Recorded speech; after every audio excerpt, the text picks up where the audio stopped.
when David called and asked me if I'd come and speak today, I actually said, you know, David, thank you for inviting me to come talk, but to be honest with you, I'd rather just pay the registration fee and sit and listen to Daniel Kish talk.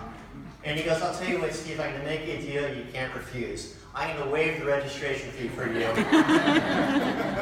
I said, that's awesome, man. I'm a cheapskate, I'll come and talk. It was free for everybody. But seriously, in preparation for today, I did want to practice a little. So I had my family sit on the couch 2 days ago, and I did a practice run with them. I had two twins who are both in high school, and my wife. And when I got to the 30-minute mark in my talk, that's what I have 30 minutes, I looked up and both my kids were asleep. I expected that, but my wife, she had tears in her eyes. And I said, oh my God, honey, that is so sweet. My talk really touched you. She goes, oh no, sweetie, I was bored to tears. Oh, I like it better if the lights down. Nice to see you. Anyhow, so I scrubbed that whole talk, and I came up with a new one. I haven't practiced it yet, so you're my first shot at this. In all honesty, though, I am incredibly excited to be here, and I'm really incredibly excited to hear Daniel talk. I've heard his story on This American Life and NPR before, and I actually couldn't believe what I was hearing. When I heard him talk, I was so inspired. I went and Googled him because I actually kind of didn't believe everything that I heard. And there it was, pictures. It was true. I was determined to have my entire staff hear his story, yet I didn't follow through on that. And so I'm excited today. I was told that there's going to be a video that I might be able to get access to and share with my staff who couldn't be here today so they can hear this incredible story. The other side I'm excited about being here is being in a room full of educators dealing with some real challenging populations sometimes that have a lot in common with the 5 Key students. And you're all here today to imagine possibilities that can happen with our students and new ideas. And so I kind of want to start off with providing some context about 5 Keys and asking you to imagine what would happen if we had just half the money that we spend on incarceration in California alone. In California, we spend $11 billion on locking people up at the state level. What if we had just half that money to spend in our most challenging schools? Could you imagine the work that we could do in our most underserved communities? It would be truly amazing. It would be transformational in terms of the work that we could do. $4-5 billion additional dollars. So the other part about putting my talk today was thinking, how is my talk going to be relevant to you? You see, we have students that are in jail. Well, our schools and programs are specially designed to meet the unique needs of our student population. A student population that, parenthetically, has about a 10 times greater incidence of special education and learning disabilities than the general population of students. Instead of 3 to 5% of the population having a learning disability that's identifiable, we're looking at 30%. We're looking at sometimes as high as 50%. And that's just not in 5 Keys, that's in jails across the country. So think about this. When you hear about the high rates of learning disabilities, 100% of our students are dropouts. 60% of the people in correctional facilities never graduated from high school. So you got to ask yourself, is there a link between lack of education, learning disabilities, and incarceration? It's kind of easy to do the math on that. But there is hope. There genuinely is hope. And the hope is not this slide, because this slide is depressing. I want to ask you a question. What is the purpose of incarceration? I mean, after all, bad things happen to good people, and something should be done about it, right? So what do? We take the individuals that committed the crime and we lock them up. We do this for 3 reasons. We do this as a deterrent to crime. We do this for public safety, and we do it as punishment. But that's not the end of the story. Because the truth of the matter is, it's a system that actually doesn't work. It's a system that fails 60% of the time. 60% of the people that are in jail are going to be getting out of jail and coming back to your communities and to your neighborhoods. And the way the system works right now, there's not a whole lot of correcting going on. It's called corrections and rehabilitation, but the reality is corrections and rehabilitation is really the afterthought. It's only a small percentage of people that are incarcerated that get access to programs that are going to make them better individuals when they come back to your communities. Because today's prisoners, there are millions of them coming back to our communities every year. Today's prisoners are tomorrow's neighbors, right? And so my hope is that the folks that get out of jail will come back and be safer individuals. So these are the depressing statistics I have here. It's a hard word to say, that and recidivism. The United States has about 4.5% of the world's population. Yet we have 25% of the world's prisoners. We talk about human rights violations in China. We have 1 million more prisoners than they do. And how many billions of citizens do they have? We have 25% of the world's population of incarcerated inmates. We are number 1 in the world for locking people up, yet we are 22nd in the world for educational attainment. That's a pretty sad fact. And when you think about the people that get locked up, they are disproportionately people of color. They are disproportionately people from the poorest neighborhoods. In fact, the biggest determinant, if you're going to be locked up, it isn't based on what we've all been told, 3rd grade reading levels. No, it's based on the zip code you were born in. The sad reality is, and this is true, the rich, guilty, get treated far better than the innocent poor. This is the profile of the average 5-key student. 25 years old, reading at about 5th, 6th grade level. 70% of them were victims of crime, PTSD, parents, left school on average in 10th grade. And they're all coming back to our communities. And what is the likelihood that this person is going to succeed if they don't have a high school education? And sadly, schools have contributed to this problem. Not every school, I know, but there has been a gradual shift over time in how we handle discipline in schools.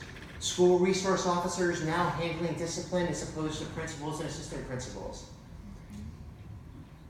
Childhood behavior, adolescent behavior that once was thought to be part of growing up is now handled basically as a crime. The criminalization of school policies has led to the school-to-prison pipeline. We're at a point right now in the United States, and I kid you not, that by the time kids are 23 years old, 33% of the population has been arrested. And I've actually even heard that number quoted as high as 41%. Imagine 41% of the citizens of the United States by the time they're 23 years old being arrested. That's pretty sad. And I know there aren't simple answers to these questions. I know that schools are overtaxed. We don't have enough money. We don't have enough staff. Until recently, thank goodness for the LCFF, there's been a shift in how funding works, and now our poorer schools are getting a bigger slice of that funding pie. Because we used to know that in San Francisco and San Mateo County, the funding disparity was huge. Those that lived in Atherton and Menlo Park, the richest areas of the state, received far more dollars per student than those living in Sunnydale housing projects in San Francisco. Huge disparity in equity. Okay, so there is good news. Today I'm going to share with you 5 stories of inspiration. In 5 keys, we like to do things in 5s. And honestly, these are the 5 most inspirational people I know. It's a story at first of Sonny Schwartz, who you saw in the video. One lawyer that against all odds was the founder of 5 Keys. And the odds that she had to overcome were truly huge. And then I'm going to share with you the story of 3 students. Sheila, Scott, and Keith, and the barriers that they overcome to graduate. And when I tell you one of these stories, you're not going to believe me. You're going to be convinced that I'm making this stuff up. And then last, I'm going to end with that nice-looking fellow at the end, my friend Dave Bates, who was a cop, who after 26 years in law enforcement decided that there's a better way to make our community safer.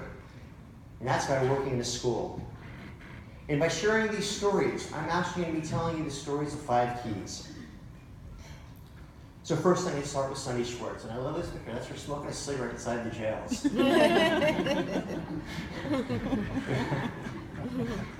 Insane.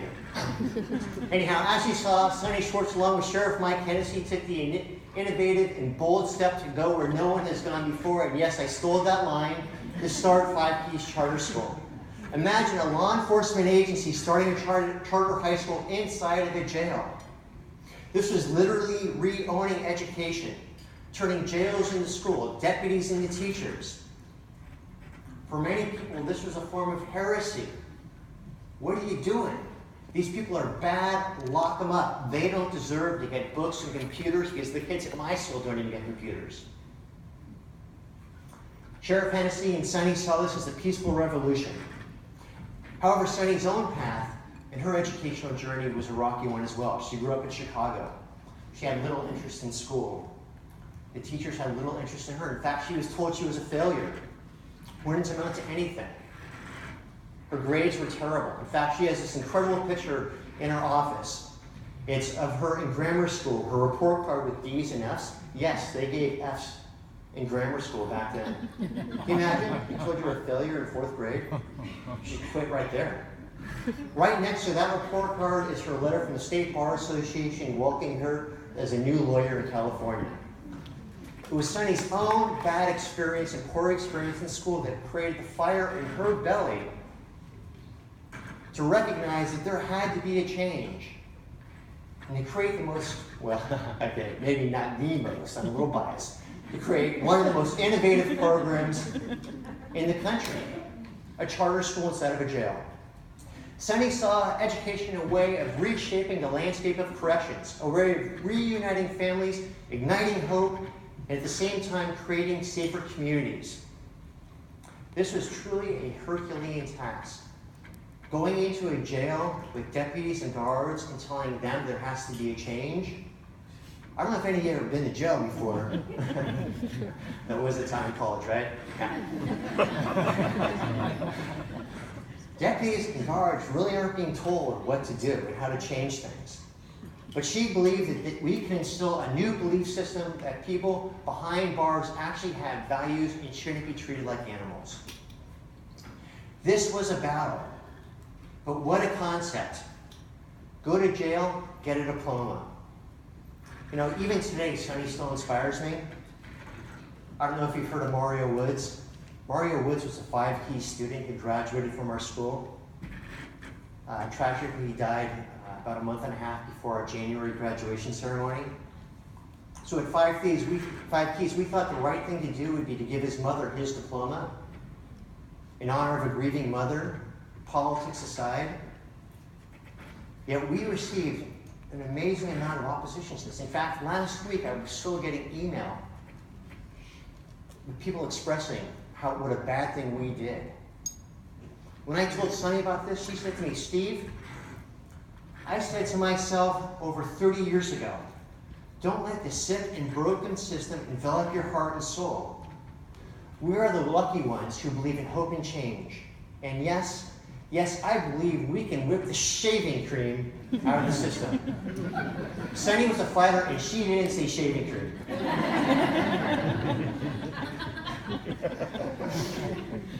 Today's Sunny's peaceful revolution and the vision of 5 Keys as a bridge from law enforcement to the community is actually proving that education can restore lives and communities.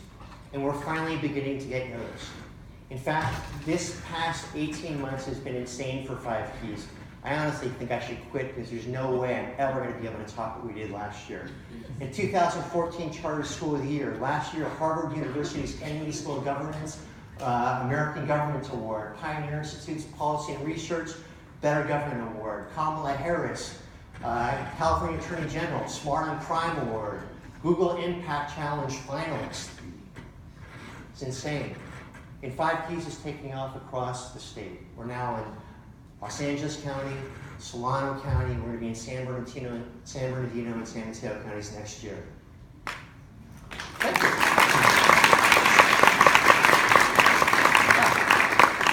I wish you were applauding because I was done.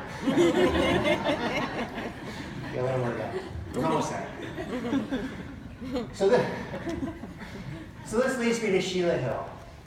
That's her with her granddaughter, her youngest child, her 2 older kids. Her story is one of the most incredible stories I've ever heard. Her story is a story that books and movies should be made of. When I tell you her story, I guarantee you there's going to be a percentage of you that think I'm making this stuff up. It's all true. So Sheila was our graduation speaker in 2014. We have 2 ceremonies a year. We have our in-custody and out-of-custody ceremony. So Sheila was our speaker at our out-of-custody ceremony. We have about 46 community learning centers, so we hold out-of-custody graduations as well. When I heard her graduation speech, I knew that I had to hire her. I knew that we needed her to work for 5 Keys because she embodied every single thing we believed in. She was the living embodiment of restorative justice. But her story that led to 5 Keys is nothing short of remarkable. Sheila grew up in one of the most violent and dangerous housing projects in San Francisco, the Sunnydale housing projects. When she was in elementary school, her father went to prison for 20 years for bank robbery. And keeping in line with national statistics, a child with an incarcerated parent is 8 times more likely themselves to end up in custody. And that was her destiny. That, considering the fact that her zip code where she grew up in, the odds were really stacked against her. Living in one of the most dangerous neighborhoods in San Francisco unfortunately meant that she went to one of the most poorest performing schools in San Francisco. Teachers didn't know if she was going to school, administrators and teachers didn't know that she wasn't learning. They didn't know that by 5th grade she was missing school on a regular basis. And I get it, right? They were just trying to keep the sanity in the school. Sheila eventually dropped out by 7th grade and then re-enrolled in school when she was in 10th grade. When she re-enrolled in school, she was so far behind and could barely read, she ended up dropping out for good. When she dropped out, she unfortunately became the victim of sexual exploitation. For the next 15 years, Sheila went through some of the most incredible struggles and tragedies you can imagine. But she also had some very bright, positive periods where she raised 3 kids. But during that 15 years, at one point she was kidnapped, held for 2 days, assaulted, beaten so badly that she was partially blind in her left eye. One day Sheila was walking with her kids. The whole family was jumped. They were all hurt. She spent many times in jail, in and out for selling drugs, trying to support her family. Then one day, well, I actually back up a little bit too. After that, she had about a period of about 10 years where she actually changed her life, stopped selling drugs, found employment, started supporting her family, actually became a community leader in the Sunnydale neighborhoods. She actually became an advocate for change. She was a peacemaker. Rival gangs, I'm kidding you not, would come to her and help settle beefs. But she never had a high school diploma. 5 Keys moved into the Sunnydale neighborhood. When she heard about this, honestly, Sheila was one of our very first students to enroll, now in her 40s. In fact, I can't verify this right now, but I honestly think she might have been our first student to enroll. But Sheila had a reading problem. And that's where she met Josh, the teacher. She said, picture Josh right there. She said, if she had Josh when she was in elementary or middle school, she never would have dropped out. Because Josh was the sort of teacher that inspired her. Josh asked her what sort of books does she like? Because she was embarrassed about her reading level, she said she really didn't like books. So what did Josh do? He started bringing books to school every day and reading the first few pages of books to her until she felt comfortable enough with him that she would start reading them with her. And then she started picking up books on her own and reading them. And now Sheila is an avid reader. However, while attending school, something insane happened. There's Josh right there. There was a drive-by shooting, and her son was shot at. Her son was shot at by 2 students in the same classroom as her. What did Sheila do? Well, I should say her son wasn't hit, miraculously. The cops never arrested the shooters. But what did Sheila do? She went to school the very next day, knowing that 2 guys that tried to kill her son were in class with her. I remember Josh telling me things were a little bit tense in the classroom in that period. Yeah? Because see there's a big window right there, and there's a corner of windows. He was a little bit worried we keep the blinds closed down. He didn't tell me actually what happened. I had no idea about this. I didn't know that this actually happened until I took that picture. Because the two guys that tried to kill Sheila's son are sitting right behind me as I snapped that shot. But Sheila was determined to graduate. So she kept going to school every single day until something else happened. If you don't think the story's insane now, here's where it really gets insane. Sheila's about 8 months away from graduating from 5 Keys. One day she's riding on the muni bus, and a woman is sitting across from her pregnant with a crack pipe in her hand. Sheila sees this woman and she says, "Sister, you're killing yourself and your baby." She takes the crack pipe out of this woman's hand, throws it on the ground and smashes it. She takes her pen out, writes her number on a piece of paper, and gives it to this woman. She says, "You might need to call me someday." 6 months later, she gets a telephone call. The woman had just given birth. She's in the hospital. A social worker gets in the line and says, "This woman just gave birth. It's her 5th child from 5 different dads. You're the only contact information she had on her. This child's going to go into foster care, then be adopted, unless we can find someone to take temporary custody of this child." Sheila comes in and takes temporary custody of that child. 6 months later, a judge awards her full custody of that child, and she's now that child's parent. Sheila goes on to graduate from 5 Keys. I hear her graduation speech, and I think to myself, I gotta hire this woman. This woman is the sort of person we need working for us. And so those 2 students that tried to kill her son, she is now those students' tutor. She's their aide. She sits down next to them and helps them with their homework. And I swear to you, when those students aren't at school, she goes and knocks on their door and talks to their mother. Those students are in their 20s. And has those students sent back to school. The students wrote her a letter of apology and wrote her son a letter of apology. I know that's not much for shooting at somebody, but that's huge from the background and where they came from.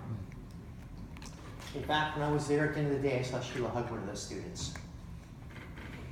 If you found nothing else inspirational about this story, hope that you're inspired by Sheila's sheer determination to graduate, and Josh, her teacher right there, one of the best teachers I've ever met, and his working with Sheila in that environment, in that tense classroom, and Sheila's capacity for forgiveness. So this leads me to Scott Marshall. Scott was another one of our graduation speakers in 2014, although he graduated from 5 Keys in 2006 before I even started working there. I met Scott in the jails in 2012 where he was a case manager working with folks that are about to be released from jail. Scott came up to me and said, "You know what, I graduated from 5 Keys and I'm in college now. And 5 Keys actually saved my life." So I asked him if he'd come and be a graduation speaker. And that's where he held up his rap sheet. That's what he's quoting right there. That's all the times he'd been arrested. He was literally doing life on the installment plan. And right next to him, that's his business card today. Scott told me his story. Started off in elementary school where he was doing great, happy as could be. Then the law of unintended consequences, being transferred to a school all the way across town in the district's well-meaning attempt to desegregate, was very unstable and unsettling for Scott. He ended up in a community that he knew nothing about. So he started missing school, started experimenting with drugs. And by 13, he'd already been arrested for stealing a car, and by 15, he was expelled. School was done with Scott. He had no place else to go. So what happens to you when you're 15 years old and you're not in school? You get into trouble. So Scott spent the next 15 years in and out of jail. That's what that long rap sheet was. Then it was his last stint in jail where he met Allison Dorick, his teachers. In fact, Allison Dorick still worked for 5 Keys. In 5 Keys, he started learning about restorative justice and social justice. And he thought, this is really radical instruction. It took for me to be arrested, for me to finally be interested in school, and I'm learning about social justice. How can the police be okay with this? Some of them aren't. At 5 Keys, he found teachers that believed in him, Alice and Dora, that believed that not only could he graduate from this insane environment of being in custody, fighting his case, being scared, but he could also go on to college. And this had a powerful effect on him. And he did go on to college. And he graduated. Graduated from San Francisco State University. And he's now the assistant manager of the Community Assessment and Service Center for the Adult Probation Department of San Francisco. That's a big job. And you know what Scott does there? He helps people not return to jail. And he keeps his rap sheet with him in his office every day so he can have a powerful reminder of where he came from and to show others that there is hope. Okay, so I got 2 more people to talk about. I need a sip of water. This brings me to Keith Kimmons. Keith's story is how a community helped Keith get to the finish line. A finish line that literally he never thought was going to happen. In fact, he had very few finish lines in his life. So I'm going to start actually reading some of Keith's graduation speech. In my whole life, I've never completed anything. I dropped out of high school. I've been to several trade schools, but never completed any of them. And I've been to 4 different drug programs. I never finished them either. I would get close to finishing, but right towards the end, I'd get scared. I guess I was scared of being successful, so I sabotaged myself.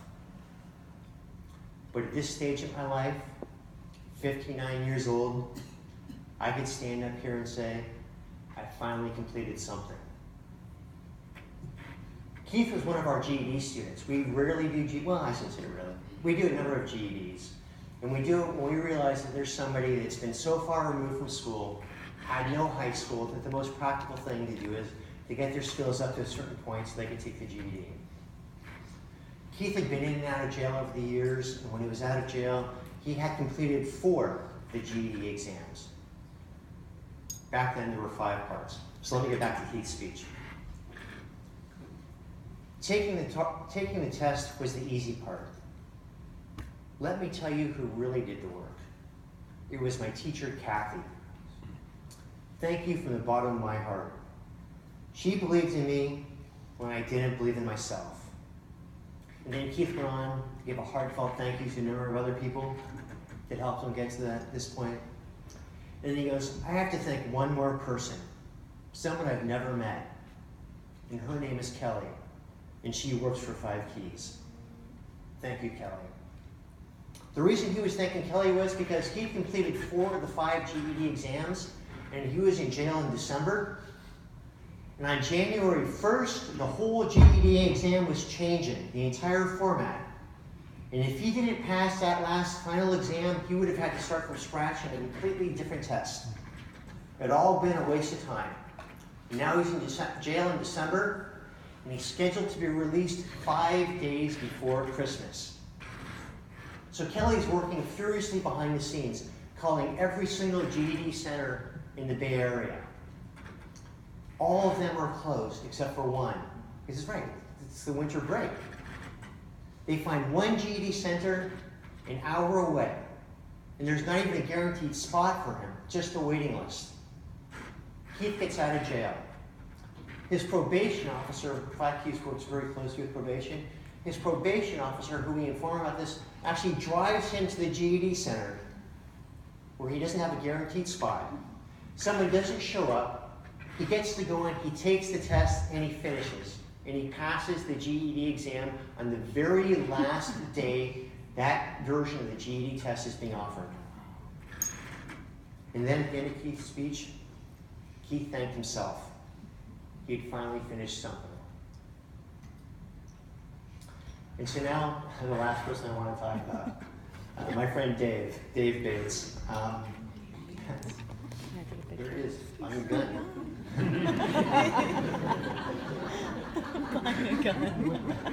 That picture is actually the day that he graduated from the academy buying his first gun, okay? And there he is too, working with kids. So Dave was a cop's cop, and he was a real cop's cop. He loved the rush and the excitement of the job. He loved turning his lights on. He loved speeding the crimes. He loved busting bad guys. It was the life of excitement that he dreamed about as a kid watching Adam 12. Most of them are boarded up this room.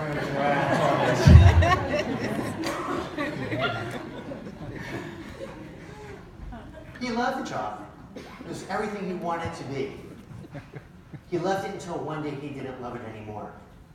He couldn't ignore the fact that he kept busting the same guys over and over and over again, and saw that he was making a very small dent, if any, in public safety and crime. Then from the streets, after being on the streets for about 15 years, he transferred to the jails, LA County jails. And guess what he saw there? He saw the same guys that he was arresting over and over and over again, cycling in and out of jail. All of them, again, doing life on the installment plan. He realized, we gotta do something better because this ain't working. So Dave started an inmate education program called the Merit Masters. In this program, he had inmates teaching each other how to be leaders and how to be mentors. He had inmates running classes, being examples. He would help these guys when they were being released from jail, meeting them at the gate, and helping them get them into stable housing and reentry programs, substance abuse programs, and get them jobs. This was an amazing program, and it's still taking place in LA County jails. And then one day, 5 keys came into LA County jails. And Dave was so excited about 5 keys coming into the jails. I kid you not, on the first day of school, Dave cooked breakfast for the entire 5 Keys staff. I was blown away. That had never happened. For the next year and a half, while Dave was working as a senior deputy inside the LA County jails, he also helped the school. He was a teacher's aide. He was an administrator. He was the dean of students. He was a counselor. He was a coach. He did everything he could to help us succeed in the jails. And he started a program inside the jails called Caught Doing Something Right. You see, when you're in jail, when you're an inmate, your whole life is about being told what to do and being yelled at. You're being yelled at for not standing in line properly. You're being yelled at for talking too loud. You're being yelled at for talking. You're being yelled at for sitting in the wrong spot. Dave decided that instead of doing that, he wanted to yell at people for doing something right. So he started handing out slips of paper that said, "Caught doing something right" on it. And he would give it to inmates when he saw someone doing something right. This had a real powerful effect inside the jails and on the culture, even of the deputy societies. They saw real change happening. But even still, Dave saw that school was the real answer and the solution to so many of these problems. So Dave approached me and he said, "You know, I've worked for the Sheriff's Department for 26 years. I want to come work for 5 Keys. I think that I can help people stay out of jail." It's one of the smartest decisions we've ever did. We hired Dave to be our Director of Reentry. Dave has now formed a coalition of community-based agencies called the CAP Alliance. He runs food drives, clothing drives, reentry fairs. At his latest job fair, everybody who showed up to it got a bag of groceries and an outfit. Dave helps run reentry for a partnership we have with the Department of Justice. This year, through the Department of Justice program that we help run, we've had over 30 guys leave jail over the last year. Only 1 person has returned to jail so far. And Dave does something else for us. Because of his great way with his former colleagues, we still have roadblocks and obstacles thrown in our path by deputies in the Sheriff's Department. A lot of people still don't believe in the work that we're doing, but Dave has an amazing way of helping the deputies understand that we're actually on their team and we're all working together. And this leads into my conclusion. I hope that each of these stories, a lawyer named Sonny, 3 students, Sheila, Keith, and Scott, and a cop named Dave, have inspired you somehow to see that there's always a different way to the challenges and obstacles we have to overcome. And that no matter what others may be telling you, follow your heart to make the change happen that you know needs to happen.